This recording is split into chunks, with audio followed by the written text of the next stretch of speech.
Ezekiel chapter 41. Then he brought me to the nave and measured the pilasters.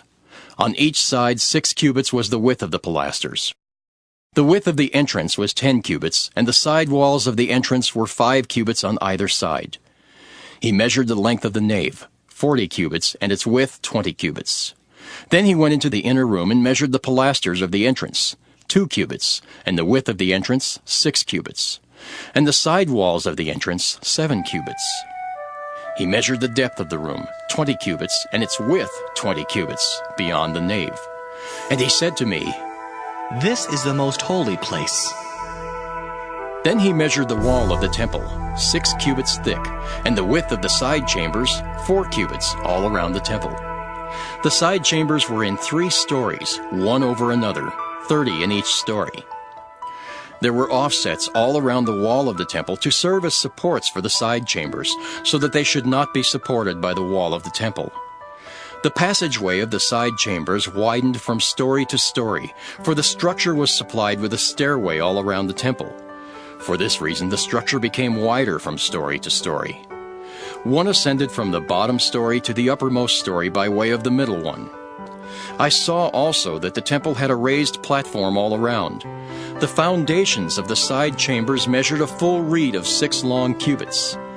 The thickness of the outer wall of the side chambers was 5 cubits, and the free space between the side chambers of the temple and the chambers of the court was a width of 20 cubits all around the temple on every side. The side chambers opened onto the area left free, one door toward the north and another door toward the south, and the width of the part that was left free was 5 cubits all around. The building that was facing the temple yard on the west side was 70 cubits wide, and the wall of the building was 5 cubits thick all around, and its depth 90 cubits. Then he measured the temple 100 cubits deep, and the yard and the building with its walls 100 cubits deep. Also the width of the east front of the temple and the yard 100 cubits. Then he measured the depth of the building facing the yard at the west, together with its galleries on either side, 100 cubits. The nave of the temple and the inner room and the outer vestibule were paneled, and all around all 3 had windows with recessed frames. Facing the threshold, the temple was paneled with wood all around, from the floor up to the windows. Now the windows were covered, to the space above the door, even to the inner room and on the outside. And on all the walls, all around in the inner room and the nave, there was a pattern. It was formed of cherubim and palm trees, a palm tree between cherub and cherub. Each cherub had 2 faces, a human face turned toward the palm tree on the one side, and the face of a young lion turned toward the palm tree on the other side. They were carved on the whole temple all around. From the floor to the area above the door, cherubim and palm trees were carved on the wall.